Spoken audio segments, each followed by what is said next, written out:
is pretty revealing to see how much of our budget is spent, a defense budget is spent on things like marching bands, and how little is spent on, building the infrastructure that would support everyday Americans right now who are suffering from the consequences of a weak healthcare system during a pandemic. We have the founder and director of this film, the founder of Brave New Films, Robert Greenwald. Thank you so much for joining us and for doing this film.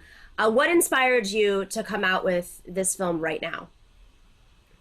I've been concerned about war issues, national security issues for many years.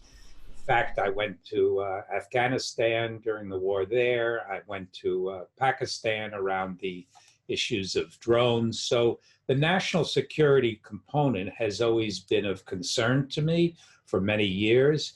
So whenever there's an opportunity to reach people and to motivate and activate them, I try to take advantage of that in the best sense of the word.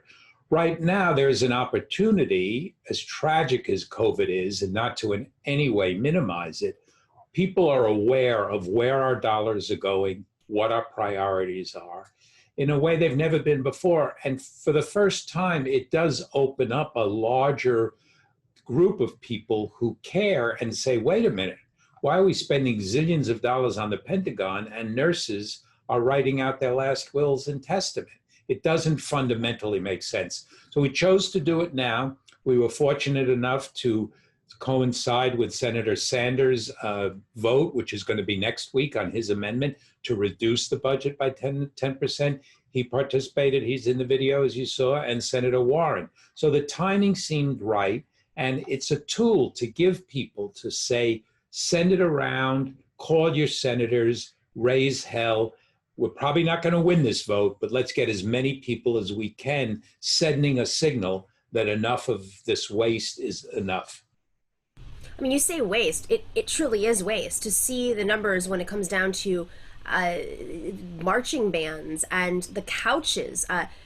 Spending hundreds of thousands of dollars on a couch, on glitzy stuff in the Pentagon. I mean, that is what Republicans, what Fox Business talks about waste all day long. I don't know if any of you have ever watched Fox Business, but they'll talk about these like studies where, the Americans spent $1 million on a shrimp on a treadmill. I mean, these are literally segments that they have on TV talking about all the government waste. Well, what could be more wasteful than spending hundreds of thousands of dollars using their rhetoric against them on furniture and parties and marching bands, rather than spending it on American citizens and the healthcare system that we could be supporting people with. So you said that it's not likely to win. It's crazy to me. 10% of the defense budget, come on. Like, we, as you illustrated in the video, we spend so much more than most developed nations combined. So why can't we just let go of 10%? Why won't this get through when we have a Congress that is Democratic, and there's just a lot of opposition, and there are libertarians in the Senate too, by the way. Yes. Well, the Pentagon has done an absolutely brilliant job in terms of buying off as many people as possible. How have they done that? Every single electoral district in the country has some kind of production of weapons, therefore some kind of jobs. Now, study after study proves it's the least efficient way of creating jobs through this slush fund to the Pentagon and the waste and fraud and abuse.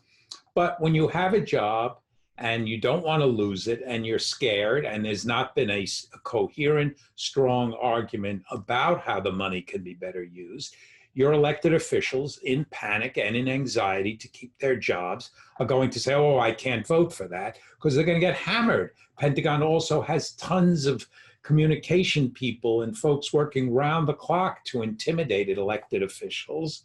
And then on top of that, you also do have, among some, although I believe it's significantly smaller, an ideological commitment to the way to solve our problems are military solutions. Now, the last years, war after war, we've seen it does nothing to make us safer other than put money in the hands and pockets of contractors and military greedy folks. But it takes a long time to change a culture and change an ideology. So there are some folks who have been able to resist the pressure, tremendous pressure, Bernie Sanders being one of them, and now we have, Barbara Lee, Congresswoman Barbara Lee is notoriously, in a good way, anti-war, and now we have the squad, of course, who's resisting this, and there are other members as well. But why were they able to resist the pressure? Because it's real. It's like psychological warfare, essentially. If you can't pressure them by lobbying, they'll come out with hit pieces and run people against you. And, that's probably just the beginning of what we're aware of. Yes.